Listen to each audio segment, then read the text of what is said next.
आप सभी समाज बंधु, मेरे भाई बहन, बड़े बुजुर्ग, अन्य समाज के साथी इस भीषण उमस भरी गर्मी में यहाँ पर बैठे हैं और टेंट आज छोटा पड़ गया है। जितना टेंट के अंदर है इससे 5 गुना टेंट के बाहर है हमारे भाई बहन। तो दोस्तों, आने वाले समय में हमारे समाज की दशा और दिशा बदलेगी, ऐसा हम विश्वास करते हैं। जैसा कि हमारे कई साथियों ने बताया और बहुत सारी बातें आपके बीच में रखी हमारी समस्याओं के बारे में। आप लोगों को एक बात ज्ञात होना चाहिए कि ये 17 तारीख को जुलाई में ही कार्यक्रम क्यों, ये बहुत बड़ी बात है। 17 नवंबर 2013 को मानगढ़ हत्याकांड हुआ था, तो उस दिन कार्यक्रम करते। बेशक उस दिन कार्यक्रम होता है, फिर ये 17 जुलाई को ही कार्यक्रम क्यों किया जा रहा है? इस टाइम बारिश होती है, अब की बार बारिश नहीं आई अलग बात है, लेकिन बारिश की वजह से बहुत डिस्टरबेंस होता है। 2023 में बहुत ज्यादा बारिश हुआ था, फिर भी ये तारीख क्यों, ये बात हमको जानना समझना जरूरी है। तो मैं जानकारी के लिए बताना चाहूंगा, ये अखबार का कतरन आप लोगों ने पढ़ा होगा, नहीं पढ़ा है तो इसको पढ़ लीजिएगा। ये 17 जुलाई 2011 का भास्कर पत्रिका है। कौन सी तारीख? 17 जुलाई 2011 का भास्कर की पत्रिका का मामला है, ये पेपर है। और संविधान में हमको 5वीं अनुसूची के तहत अनुच्छेद 244(1) के तहत जो विशेषाधिकार दिया गया, शेड्यूल एरिया बनाया गया, अनुसूचित क्षेत्र बनाया गया, जिसमें हमारे जल जंगल जमीन सहित आरक्षण सहित हमारे विशेषाधिकार है, उसको पूरे इलाके को खत्म करने की योजना ये पेपर में है। आज रतलाम में निवेश क्षेत्र हुआ, ये जो आपका सरवण में जो जमीन छीनने का मामला हुआ, जितने डैम बन रहे हैं, जितने हाईवे बन रहे हैं, एक्सप्रेस वे बन रहे हैं, रेलवे लाइन कूद रही है और आपका खनन का काम हो रहा है, ये सब इसके अंदर लिखा है। हरियाणा से लगा करके बॉम्बे तक ये पूरा, जिसको हम बिल प्रदेश कहते हैं, वो पूरा का पूरा कब्जा करने की योजना थी और है। इस तरीके से देखा जाए तो हजारों साल से हमारे बाप दादे अरावली पर्वतमाला, सातपुड़ा पर्वतमाला, विंध्याचल पर्वतमाला और साबरमती नदी, लूणी नदी, माही नदी, नर्मदा नदी, तापी नदी और गोदावरी के इलाके में हमारे बाप दादा रहते थे। वो पूरा इलाका नियंत्रण में लेने का मामला था। इस वजह से हम लोगों ने इसको समझा और फिर यहाँ का आदिवासी समाज को जागरूक करने के लिए, इकट्ठा करने के लिए, संगठित करने के लिए हम लोगों ने लगातार मेहनत किया और मेहनत करते करते करते हम पहले दूसरे संगठन में थे, वहां पर बात रखा, लेकिन वहां बात नहीं बनी क्योंकि निर्णय करने वाले लोग आदिवासी नहीं थे। तो हमने आदिवासियों के लिए, आदिवासियों के द्वारा और आदिवासी के लिए ही निर्णय करने वाला मंच तैयार किया और वो कोई संगठन नहीं है, उसका नाम है आदिवासी परिवार। आदिवासी परिवार का कोई अध्यक्ष नहीं है, इसलिए कितना भी बड़ा आदमी होगा वो जाजम पर बैठेगा, मंच पर कभी नहीं बैठेगा। और उसके तहत ये कार्यक्रम आज हो रहा है। एक बात और कहना चाहूंगा कि हमारे आदिवासी इलाके के अंदर आप लोगों ने देखा होगा, सुना होगा, समझा होगा। हमारी बोली में एक कहावत है, क्या?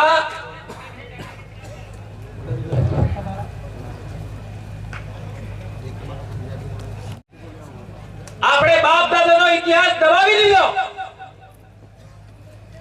पर कौन सा इतिहास दबाया ये हमारे बाप दादे जानते नहीं थे। ये बात कहते थे, इसके साथ एक और बात कहते थे हमारे बाप दादे, भील आदू आज थकी अणी धरती ना धूल मूल ना धणी है। धणी का मतलब मालिक। ये हमारे अनपढ़ बाप दादा ये बोलते थे। और एक इंपॉर्टेंट बात है, कोई तो कमी रही होगी हमारी, जिसकी वजह से लगातार हम सिमटते सिमटते आज पहाड़ों में आए हैं। और पहाड़ों से भी निकालने का, जंगलों से भी निकालने का षड्यंत्र चल रहा है। तो वो कमियों को पूरा करते हुए, उन कमियों को खारिज करते हुए, नकारते हुए हम लोगों ने ये मंच बनाया है। इसलिए यदि आप आदिवासी परिवार की व्यवस्था को मानते हो तो मानगढ़ आइए। ये बात ध्यान रखिए, इस कार्यक्रम की बात कर रहा हूं। आदिवासी परिवार के अनुशासन को मानते हो तो मानगढ़ पर इस दिन आइए, बाकी आप रोज आइए, कोई दिक्कत नहीं। हम लोग आने वाली पीढ़ी को बचाना चाहते हैं। आज देख लीजिए, जुलाई, अगस्त, सितंबर, अक्टूबर, ये 4 महीना सबसे ज्यादा हमारे बच्चे स्कूल में आते हैं। जितने भी शिक्षक साथी हैं, जितने भी भाई स्कूल के बारे में जानते हैं, क्या ये बात सही है कि गलत है? जुलाई, अगस्त, सितंबर, अक्टूबर, यही 4 महीने हैं जिसमें सबसे ज्यादा हमारे बच्चे स्कूल में आते हैं। और इसी टाइम सबसे ज्यादा व्रत उपवास है, सबसे ज्यादा। और एक तो पूरा महीना सावन का। अरे पागल हो, मेंढक से समझिए। मेंढक सर्दी में जमीन के अंदर रहता है, मेंढक गर्मी में जमीन के अंदर रहता है। वो पहली बारिश के साथ जमीन के बाहर आता है। और जब तक बारिश होती है तब तक मेंढक खाता रहता है, खाता रहता है, खाता रहता है और अपने शरीर में चर्बी इकट्ठा करता है। और जैसे ही बारिश खत्म हुआ वो वापस जमीन में चला जाता है और जिंदा रहता है। और तुम लोग जैसे ही बारिश शुरू होती है भूखे रहना शुरू करते हो, व्रत करते हो, उपवास करते हो।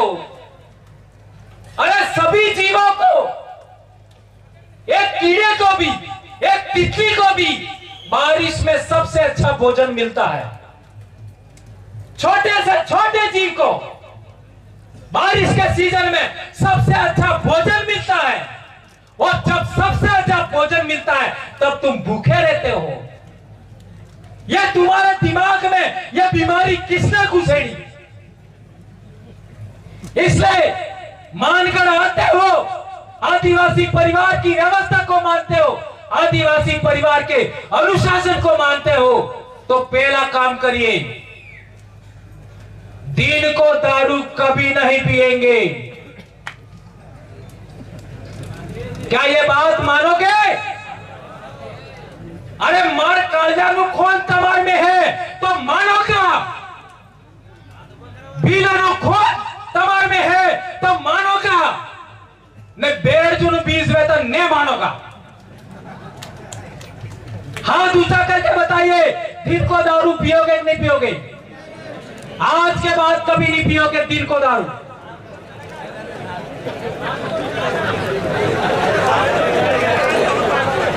और दूसरी बात, मैंने ये नहीं कहा कि रात को पीना है। संत गोविंद गुरु महाराज को मानते हो तो पीना ही नहीं है। अरे अपने बाप दादा करते हैं और इधर उधर देखते हैं, बदमाशी करते हैं, बात राइट है कि गलत है? ये हमारे सबके बच्चे करते हैं, आपका भी करता है, मेरा भी करता है, सबके, और हमने भी किया है, हमें हूं दूध में दुआएगा। यह प्रकृति का नियम है, सब करते हैं 8वीं क्लास में। और हम क्या करते हैं, 8वीं क्लास बाद बच्चे को गुजरात जाने का इजाजत दे देते हैं, गुजरात यानी शहर में काम करने की इजाजत देते हैं। ये बात राइट है कि गलत है? और जो बच्चा अहमदाबाद जाएगा, गुजरात में जाएगा, वो सबसे पहले फोन लाएगा। बात राइट है कि गलत है?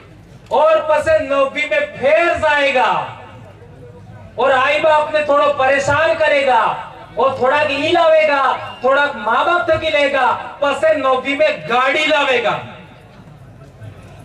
और जिस बच्चे को तुमने 8वीं में मोबाइल दे दिया, जिस बच्चे को 9वीं में तुमने गाड़ी दे दिया, वो 10वीं में लाड़ी जरूर लाएगा। फिर क्या होगा? उम्र कम होने की वजह से पॉक्सो में जेल जाएगा। कितने बच्चे, नौजवान बच्चे जिनको कुछ भी पता नहीं है, आज हमारे समाज के बच्चे जेल में हैं। और बच गया तो 11वीं में नहीं बचेगा, 11वीं में जाएगा, हर हाल में बदमाशी करेगा। इसलिए मेरा दूसरा आपसे अनुरोध है कि 8वीं से 12वीं तक आप अपने बच्चों को फोन नहीं देंगे। ये सबसे कठिन टास्क है। तमार में बीगनो बीज है तो आप बात करोगा, कौन कौन मानेगा बता दो? यस, हाथ ऊंचा करो बेबे। यदि तुम्हारी नस्ल बचाना चाहते हो, तुम्हारे बाप दादाओं का एरिया बचाना चाहते हो, तुम्हारी संस्कृति बचाना चाहते हो, तो 8वीं से 12वीं तक बच्चों को फोन लाके नहीं दोगे। 8वीं से 12वीं तक बच्चे को मोटरसाइकिल नहीं दोगे। ये काम आप करोगे। एक और अंतिम बार,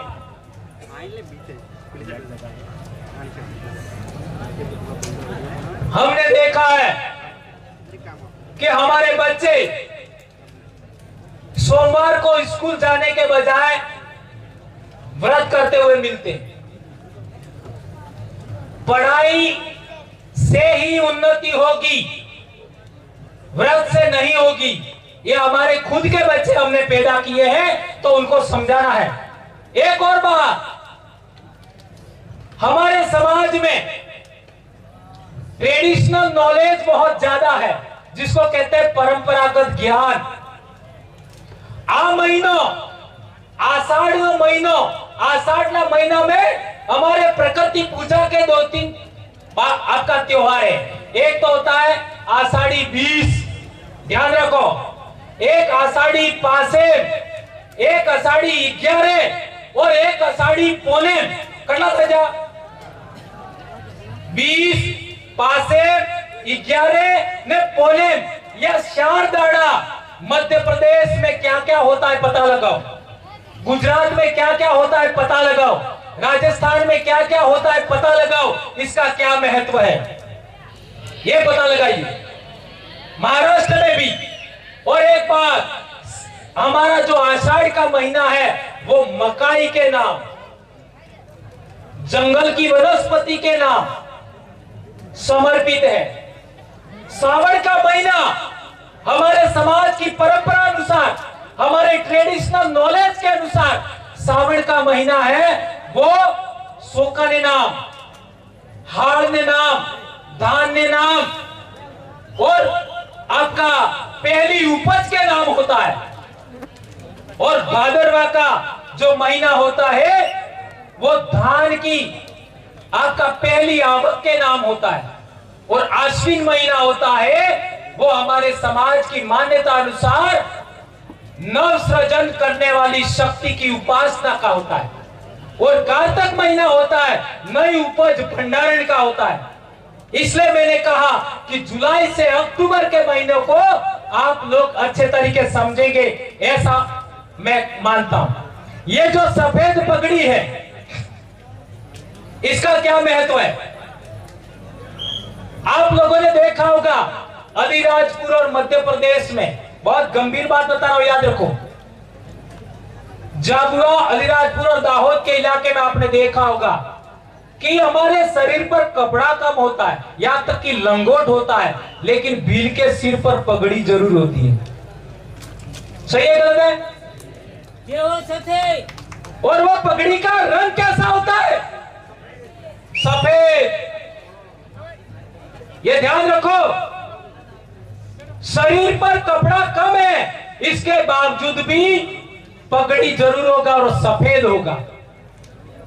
यदि किसी भील ने अपनी पगड़ी उतार करके किसी को पगड़ी दे दी तो क्या महत्व होता है? उसके सर पर रख दी तो कितना महत्व है उसका?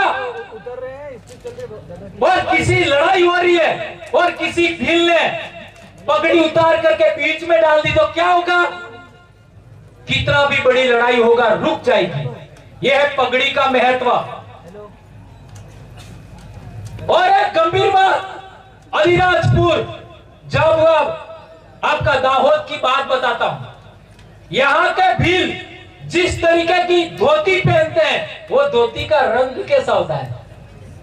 सफेद। और जिस तरीके धोती लपेट के पहनते हैं ऐसी धोती केरला, तमिलनाडु, कर्नाटक, आंध्र प्रदेश, तेलंगाना में भी पहनते हैं। सही है गलत है? और एक बड़ी बात, भील कुंवारी लड़कियां मोटचाड़ी जीवी रीति कपड़े पहने, घाघरा चुन्नी, ऐसा ही साउथ इंडिया की हीरोइन पहनती है। उसका क्या कनेक्शन है? साउथ इंडिया की पिक्चर किस किसने देखी? सबने देखी। तो वहां की हीरोइन जिस तरीके से घाघरा चुन्नी पहनती है ऐसा ही भील लड़कियां भी पहनती है। ये बात राइट है कि गलत है? सही है? इसका मतलब यह हुआ भीली संस्कृति भारत की मूल राष्ट्रीय संस्कृति है। समझ में आया? राष्ट्रीय संस्कृति है। यहां का पहनावा, भीलों का, आदमियों का पहनावा साउथ इंडिया तक चल रहा है। भीलों की लड़कियों का पहनावा साउथ इंडिया तक चल रहा है।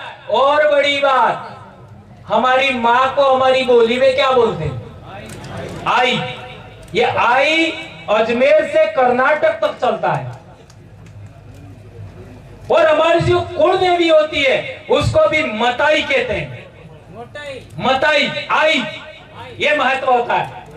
एक और बड़ी बात है हमारी बोली का बात। हमारी बोली के बहुत सारे शब्द, अपने बारिश के अंदर छोटा सा खेत होता है जिसमें अपन धान का रोपनी रोपते हैं, इन्हें अपने हो गई छोटा सा डाबरी। ये डाबरी उड़ीसा तक बोलते हैं। इससे पता लगाइए उड़ीसा तक। बकरी, बकरी को क्या बोलते हैं हमारे? साड़ी, साड़ी बोलते हैं। ये साड़ी शब्द उड़ीसा तक होता है। इसलिए कहता हूं भीली संस्कृति और भीली बोली राष्ट्रीय है, राष्ट्रीय स्तर पर है। और एक इंपॉर्टेंट बात, पूर्वज पूजा। हम बाबा डोकरा की पूजा करते हैं, बाबा देव की पूजा करते हैं। जरा मैसूर के इलाके में तो जाओ, कर्नाटक में मैसूर शहर के अंदर हमारी यही पूजा पद्धति बाबा देव वाली, सीरा बावसी वाली। दाहोद का इलाके में सीरा बावसी बहुत ज्यादा, हमारे चिकरी गलियाकोट में भी है, हमारे इलाके में भी है। ये आपका मैसूर शहर में भी मिलेगा। ये बहुत बड़ी बात आप लोगों को ध्यान रखना होगा। एक और बड़ी बात, हमारा परंपरागत ज्ञान की बात। हम लोग कहते हैं कि हम प्रकृति को मानने वाले लोग हैं, तो आदिवासी हर एक काम इस सर्कल में करता है, प्रकृति चक्र में। सही है गलत है? हर एक काम अड़े फेरे ने बीजा कड़े फेरे करे, अड़े फेरे बीर अड़े फेरे फरे ने बीजा अड़े फेरे फरे। ते पेला ने तो हमें एक की भी रीतियों बताओ। बलद जानो बलद ओले आका बलद अना बलद ने एम फेरा फेरवो ते फरेगा ने एम फेरा फरवो ते फरेगा। दिग्विजय सिंह जी फरेगा नहीं फरेगा। बलद अणे फेरे फरे, बलद अणे फेरे ने फरे तो तमने कड़े बलद बना जाओ।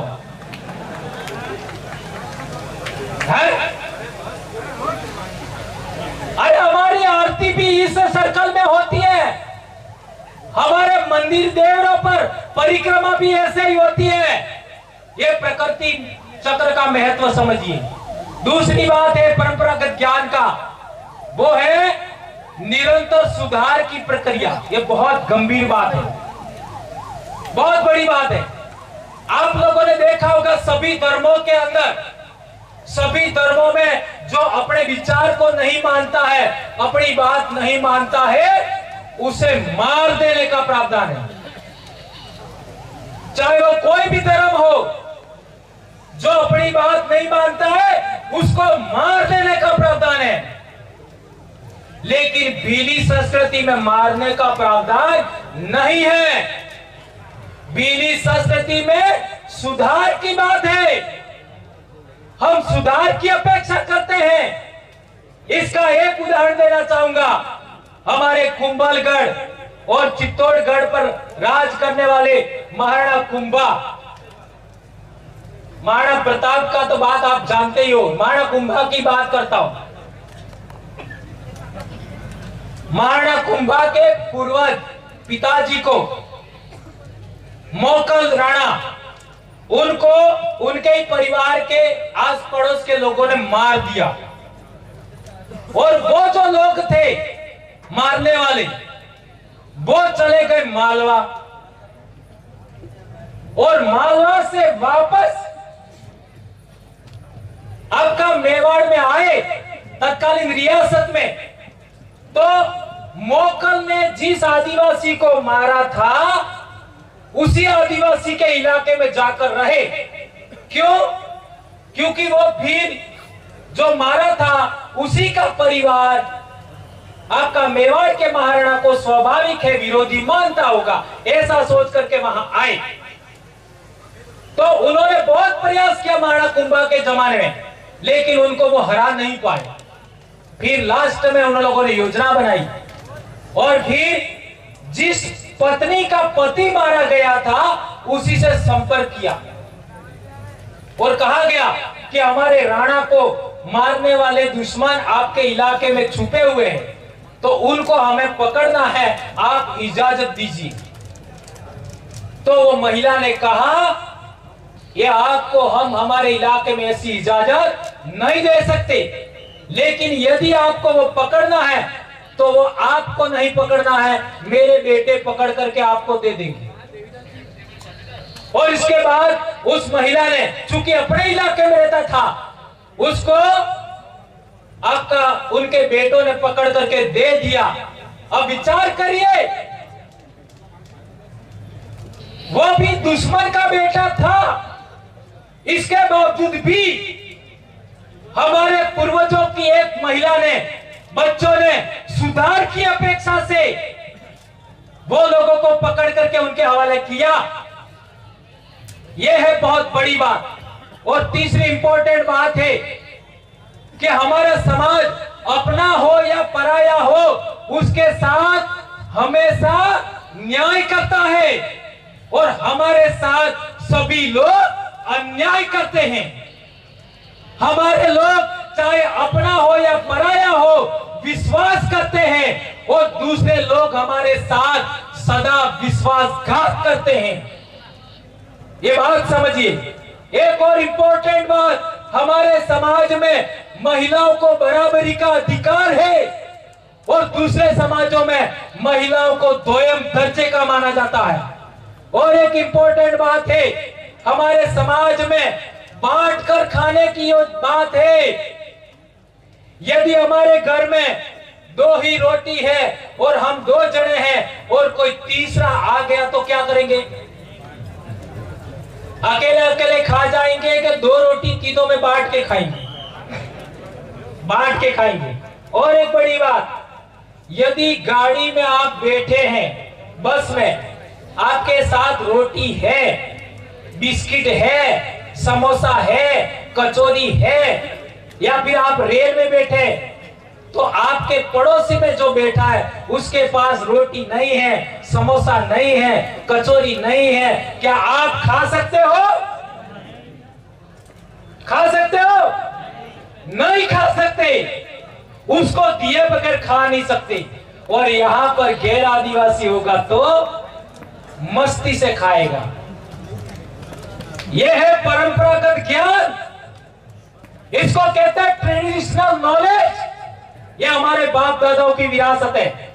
और एक इंपॉर्टेंट बात, शांतिपूर्ण सहअस्तित्व। हमारे इलाके में 2000 साल से लोग आ रहे हैं। हमने कभी भी किसी को अपना विरोधी नहीं माना, पराया नहीं माना। लेकिन आज हम लोगों को हमारा घर बर्बाद करने का योजना बना करके लोग काम कर रहे हैं, इसलिए हमको बोलना पड़ा था। ये बात आप लोगों को ध्यान रखा होगा। और आदिवासी समाज जियो और जीने दो में विश्वास करता है, ये बात आप लोगों को ध्यान ही होगा। हम लोग कई बार बोल चुके। एक और अंतिम बात, 2005 में मैं इतिहास में नेट हुआ था, तो लोग इतिहास के बारे में इतने जागरूक नहीं थे। तो जो लोग 2005 में 9वीं 10वीं में पढ़ रहे थे, वो थोड़ा इमेजिन करो, पीछे जाओ। यदि आपको कोई भिलके देता तो आप क्या करते थे? 2005 की बात कर रहा हूं। यदि किसी ने आपको भिलके दिया तो मारने लग जाते थे, डायरेक्ट ठुकाई। हासी बात ने आज भिलके वालों हो थई गयु गर्व भाव। इसी तरीके से 2005 के आसपास आपको कोई आदिवासी कहता तो लड़ाई थाती। आज गर्व भाव, मालिकाना विचार, मालिकाना भाव, विजय भाव और जय बिल प्रदेश ऐसा बोलते तो ये मिट्टी हमारी है। और जय जोहार ऐसा बोलते तो ये पूरी प्रकृति हमारी है। जय जोहार का अर्थ सभी जीवों का, जीव मात्र का कल्याण करने वाली प्रकृति की जय। ये बात हम लोगों को ध्यान रखना होगा। और एक बड़ी बात, आप लोगों ने देखा होगा कि हम लोग ये चाहते हैं आने वाले समय में कि भील प्रदेश के नाम से ये जो जन जागरण चल रहा है, हम लोग जो ज्ञापन दे रहे हैं, उसके माध्यम से हम क्या करना चाहते हैं। तो सबसे पहला काम याद रखो, इधर भोपाल और इधर बाड़मेर, इधर अजमेर और इधर बॉम्बे, इतने पूरे इलाके में भीलों के सामने आंख उठा करके कोई ना देखे, ऐसा भील समाज बनाना चाहते हम। हमारे सामने कोई आंख उठा करके ना देखे, हमको आंख न दिखाए, देखे, प्रेम से देखे, बराबरी के साथ देखे, न्याय की दृष्टि से देखे, समानता की दृष्टि से देखे, हमको कोई नीचा ना माने। इससे मध्य प्रदेश में भील के नाम पर कुछ दिक्कतें हैं, गुजरात में भील के नाम पर कुछ दिक्कतें हैं। मैं कहना चाहता हूं कि आप लोगों का 150 साल पहले इतिहास उठा के देख लो, आपके पूर्वज भी भील ही निकलेंगे। ये बात जानकारी रखनी। इसलिए मैं कहना चाहता हूं आप सभी के माध्यम से कि हमारा जन जागरण जारी रखिए। और एक इंपॉर्टेंट बात है, आप लोगों ने देखा होगा आज की तारीख में 1990 में हमने देखा कि हमारा समाज अंधविश्वास पाखंड में नहीं था, उससे ज्यादा अंधविश्वास पाखंड में आज ज्यादा है, जिसका ताराराम जी बात कर रहे थे। 1990 के आसपास हमने देखा है हमारे समाज में इतने व्रत उपवास का बोलबाला नहीं था जितना आज है, और अलग अलग प्रकार की कई सारी व्रत उपवासों में हम हमारा समय बर्बाद कर रहे हैं। और एक लास्ट बात आप सबके बीच में बोलना चाहता हूं कि हमारे समाज की जब भी बात आती है, हम लोग प्रकृति को आधार मान करके सीखने का प्रयास करें और प्रकृति के आधार पर ही अपनी बात आगे बढ़े। और मैं सबसे इंपॉर्टेंट बात आज आपके बीच में कहना चाहता हूं वो ये है कि हम लोगों को एक बात जो मैंने बताया सबसे इंपॉर्टेंट, वो दिन को दारू नहीं पीना, नंबर 1। ये लास्ट रिकॉल कर रहा हूं, दिन को दारू नहीं पीना नंबर 1। और दूसरा, 8वीं से 12वीं तक के बच्चों को मोबाइल और गाड़ी नहीं देना है, नंबर 2। और तीसरी बात, दिन डूबने के बाद अपने बच्चों को दूसरे घर नहीं जाने देना है। ये बात मानते हो? तीसरी, इसकी व्याख्या नहीं कर पाया था मैं, अपने बच्चों को दूसरे के घर नहीं जाने देना है। और चौथी बात, धर्म को रखिए पीछे, पार्टी को रखिए पीछे, संगठन को रखिए पीछे, और जाजम को पहले महत्व दीजिए। मानगढ़ पर जब भी 17 जुलाई को आओ, खूंटी पर टांग करके आना, आपका पार्टी, आपका धर्म, आपका संगठन आदिवासी बन के इधर आइएगा, ठीक है? और एक बात, जो हमारा आदिवासियों का बैकलॉग है नौकरियों में, वो भी नहीं भरा। आदिवासियों का बैकलॉग खाली है, हर एक स्कूल में रिक्त पद है, वो भी नहीं भरे। और हमारे कर्मचारियों को अपनों जिलों से बाहर फेंक दिया। फेंका कि नहीं फेंका? अरे कर्मचारी ने सर्टिफिकेट लगा के नौकरी किया है तो समाज के लिए बोल रहा है, क्या गलती कर रहा है? उसको बाहर फेंक दिया। उसी के साथ एक 40% का बैरियर लगा रखा है, इससे हमारे को आरक्षण का लाभ भी नहीं मिल रहा है। ये बात को लेकर के आने वाले समय में हमें बड़े पैमाने पर जन जागरण करना होगा, 40% बाध्यता को लेकर।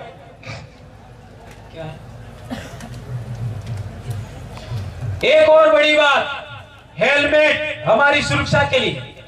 हमारे बच्चे डेली एक्सीडेंट का शिकार होते हैं और आपका मर जाते हैं एक्सीडेंट में। अरे बड़ी बात तो यह है, एक्सीडेंट हो कुछ समझ में आता है, मोटरसाइकिल से मोटरसाइकिल पीट रही है?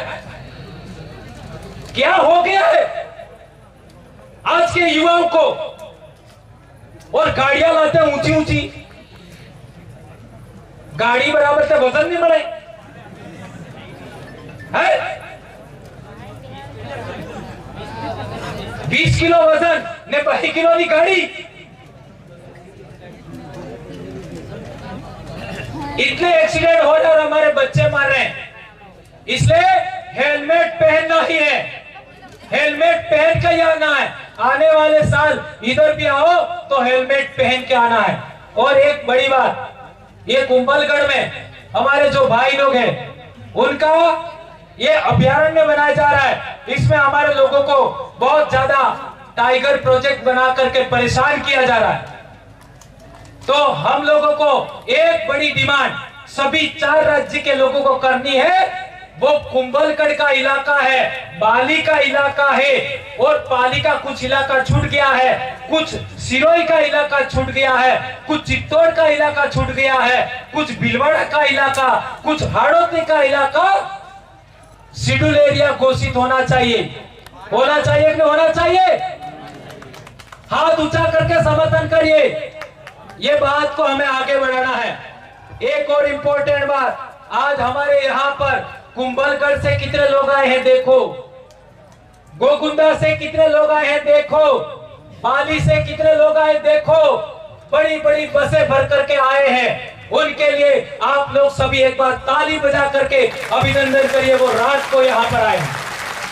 इसलिए आप लोगों सबसे मेरा आग्रह है कि बातें बहुत सारी हैं, हमें सबको सुनना है। हमारे मध्य प्रदेश के बहुत सारे भाई बाकी हैं, राजस्थान के बाकी हैं, गुजरात के बाकी हैं, हमारे जनप्रतिनिधि बाकी हैं, हमारी बहनें बाकी हैं। उन सबको सुन के जाइएगा, क्योंकि इतनी उमस है और कुछ लोग चले जाएंगे ऐसा करके मेरे को थोड़ा जल्दी समय दिया है, तो आप सभी सबको सुन करके जाएंगे, ऐसी मैं आशा और अपेक्षा करता हूं। आप सबका अभिनंदन करता हूं जी।